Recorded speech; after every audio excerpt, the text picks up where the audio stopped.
अब present indefinite tense की passive voice हम देखते हैं कि प्रेजेंट इंडेफिनिट टेंस की पैसिव वॉइस कैसे बनेगी। अब मैंने पहले आपको बताया था कि हमें यहाँ पर हिंदी के टेंस की पहचान याद करने की जरूरत नहीं है। वो क्यों जरूरत नहीं है, और हम किस टेंस की पैसिव वॉइस में इज आर एम और बाई प्लस सब्जेक्ट ये लगेगा। हमारा एक चीज याद रखनी है कि वर्ब की थर्ड फॉर्म पैसिव वॉइस के हर सेंटेंस में आएगी आएगी, क्योंकि पैसिव वॉइस में कभी भी फर्स्ट फॉर्म नहीं आती, वर्ब की सेकंड फॉर्म आएगी। अब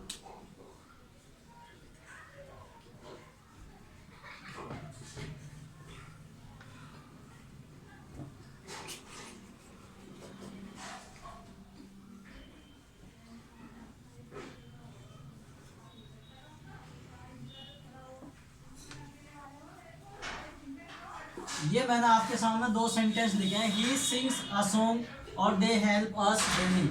यानी कि जिस सेंटेंस में वर्ब की फर्स्ट फॉर्म में एस या यस लगा हुआ होगा, या जिस सेंटेंस में केवल वर्ब की फर्स्ट फॉर्म होगी, उस सेंटेंस की पैसिव वॉइस में हमने इज आर एम का प्रयोग करना है। ये याद रखेंगे, इसमें कोई पहचान ता है ती है याद करने की जरूरत नहीं है। जिस सेंटेंस में वर्ब की फर्स्ट फॉर्म होगी और उसमें एस या यस लगा होगा, और जिसमें केवल वर्ब की फर्स्ट फॉर्म होगी, वहां पर पैसिव वॉइस में हम इज एम आर का प्रयोग करेंगे। अब यहाँ पर देखिए, ऑब्जेक्ट हमारा शुरू में आएगा जब हम पैसिव वॉइस बनाएंगे। ये हमारा सब्जेक्ट हो गया, ये वर्ब हो गई, और ये हमारा ऑब्जेक्ट हो गया। अब हम पैसिव वॉइस बनाने के लिए इस ऑब्जेक्ट को शुरू में लिखेंगे। यहाँ पर आ जाएगा सॉन्ग। अब ए सॉन्ग, इसके अकॉर्डिंग यहाँ पर हेल्पिंग वर्ब इज आनी है, एम आनी है, आर आनी है। ये हमें पता है, यदि हमारा सिंगुलर होता है तो इज आएगा, आई के साथ एम आता है, और प्लूरल के साथ आर आएगा। अब ए सॉन्ग हमारा क्या है, ये सिंगुलर है तो इसके साथ आ जाएगा इज, और फिर आएगी आपकी वर्ब की थर्ड फॉर्म। वर्ब हमारी सिंग है तो सिंग की थर्ड फॉर्म होती है संग, SUNG संग। फिर उसके बाद बाई आएगा, और बाई के बाद सब्जेक्ट, जब हमने बताया था इस ही को सब्जेक्ट को इधर ले जाएंगे तो ही का हो जाएगा हिम। और ऐसे ही यहाँ भी केवल वर्ब की फर्स्ट फॉर्म है तो यहाँ पर भी इज आर एम या का प्रयोग होना है, इन तीनों में से एक का। और ऑब्जेक्ट क्या हमारा, ये ऑब्जेक्ट, ये सब्जेक्ट, ये वर्ब।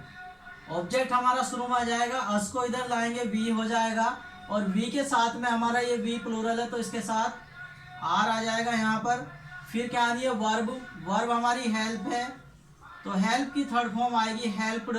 फिर बाई आएगा, और उसके बाद में फिर हमारा ये सब्जेक्ट इधर चला जाएगा तो ये हो जाएगा डेम। और फिर बचा क्या हमारा, डेली। तो ये इस तरह हमारी एक्टिव से पैसिव है, ये सिंपल सेंटेंस की हमारी बन जाती है।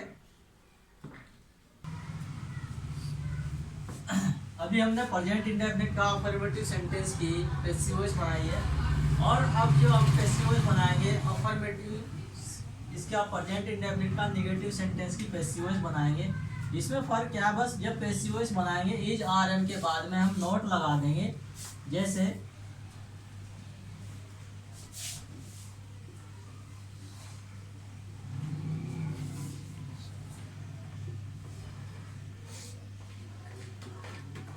ये हमारा एक सेंटेंस है, सी डज नॉट हेल्प मी। जिस सेंटेंस में डू या डज आएगा ये भी याद रखना है, उस सेंटेंस में डू या डज की जगह इज आर या एम लगा देंगे हम। अब यहाँ पर सी डज नॉट हेल्प मी हमने बताया था, ये हमारा सब्जेक्ट, ये हमारी वर्ब, ये हमारा ऑब्जेक्ट, ये हो गई हमारी हेल्पिंग वर्ब। और जब हम पैसिव वॉइस बनाते हैं तो पैसिव वॉइस में क्या, हमारा ऑब्जेक्ट शुरू में लिख देते हैं। हमारा ऑब्जेक्ट मी है, यहाँ पर इस मी को इधर लाएंगे तो आई हो जाएगा, और आई के साथ इज आर एम में से क्या आएगा, एम आएगा।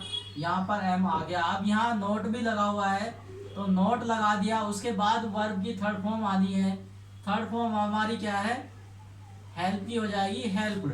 फिर आएगा बाई, और बाई के बाद में हमने सब्जेक्ट लगा देना। सब्जेक्ट हमारा सी है, और सी को जब हम इधर लाएंगे तो ये हर हो जाएगा। जैसे हमने पहली वीडियो में आपको बताया था कि सब्जेक्ट का ऑब्जेक्ट हो जाएगा और ऑब्जेक्ट का सब्जेक्ट हो जाएगा।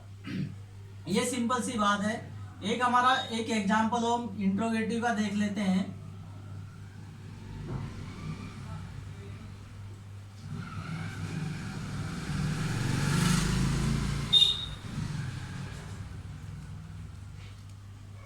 ये हमारा एक इंट्रोगेटिव का सेंटेंस है। इंट्रोगेटिव में क्या है, यहाँ पर शुरू में प्रेजेंट इंडेफिनिट की हेल्पिंग वर्ब डू आ गई, और do you not write a letter, यहाँ पर ये हमारा सब्जेक्ट हुआ, ये वर्ब हुई, ये हमारा ऑब्जेक्ट हो गया। अब यहाँ पर जो डू आया हेल्पिंग वर्ब, ये यू के अकॉर्डिंग आया, और जब हम पैसिव वॉइस बनाएंगे पैसिव वॉइस में भी हेल्पिंग वर्ब आएगी, लेकिन डू नहीं आएगा, क्योंकि पैसिव वॉइस में हम इज आर या एम लगाते हैं। तो ऑब्जेक्ट हमारा ए लेटर है, ए लेटर हमारा सिंगुलर है, सिंगुलर के साथ में यहाँ पर आ जाएगी आपकी हेल्पिंग वर्ब इज, और ऑब्जेक्ट फिर आ जाएगा हमारा लेटर। नॉट है तो नॉट लगा देंगे, a letter is a letter not, फिर आ जाएगी वर्ब की थर्ड फॉर्म रिटन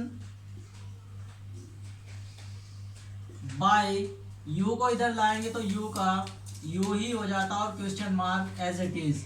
यानी कि अगर हम हिंदी में इसकी निकाले, do you not write a letter, क्या आप एक पत्र लिखते हैं, यहाँ पर आप हमारा शुरू में है, और इसका पैसिव वॉइस क्या बनी, क्या एक पत्र लिखा जाता है आपके द्वारा। ये इसकी एक हमारी पैसिव वॉइस हो गई है कि यहाँ पर लिखा तो जा रहा है पत्र इसमें भी और इसमें भी, लेकिन यहाँ शुरू में सब्जेक्ट है और यहाँ पर ऑब्जेक्ट आ गया। यही एक्टिव और पैसिव वॉइस में फर्क होता है। एक एग्जांपल हम और देखेंगे।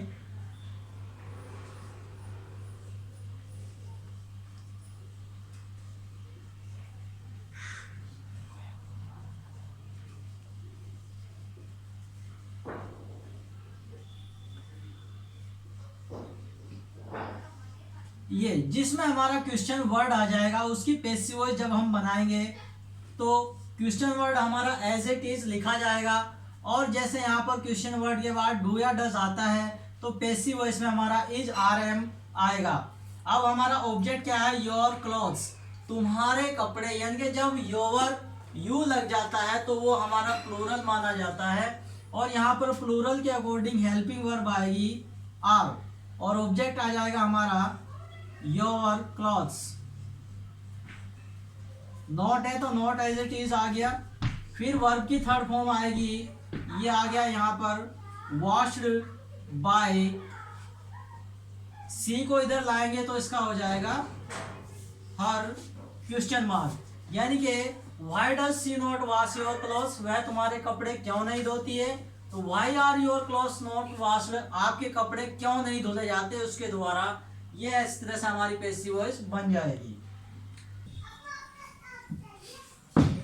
अब देखिए जिस सेंटेंस में हु आ जाता है उसकी पैसिव वॉइस हम कैसे बनाते हैं।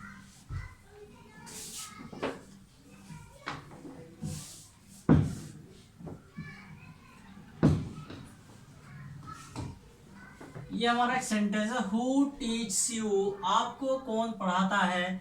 जिस सेंटेंस में हु आ जाएगा उसकी पैसिव वॉइस कैसे बनाएंगे। सबसे पहले हमने बताया था कि अगर हु आता है उसको बाय हुम में चेंज करते हैं, ये हमने बताया था, ये हमारा फार्मूला है। जब हमारा हु आ गया तो जाहिर सी बात है ये सबसे पहले हु को हम बाय हुम में चेंज कर देंगे। उसके बाद आएगी हमारी helping verb. Helping verb depend करती है हमारे ऑब्जेक्ट पे, ऑब्जेक्ट हमारा यू है तो यू के अकॉर्डिंग हमारी हेल्पिंग वर्ब आएगी आर और यू, और फिर वर्ब की थर्ड फॉर्म आ जाएगी taught. By whom are you taught. अगर हम हिंदी निकाले कि हु टीच यू, आपको कौन पढ़ाता है, और हमारा सब्जेक्ट यहाँ पर हुआ हु, और यहाँ सब्जेक्ट निकले, यहाँ पर जो पैसिव वॉइस बने किसके द्वारा आप पढ़ाए जाते हैं। यहाँ पर था कि आपको कौन पढ़ाता है, और यहाँ पर आप किसके द्वारा आप पढ़ाए जाते हैं, यानी कि हमारा मीनिंग भी नहीं चेंज होगा और हमारा एक्टिव से पैसिव वॉइस भी बन जाएगी। एक एग्जांपल और देखेंगे।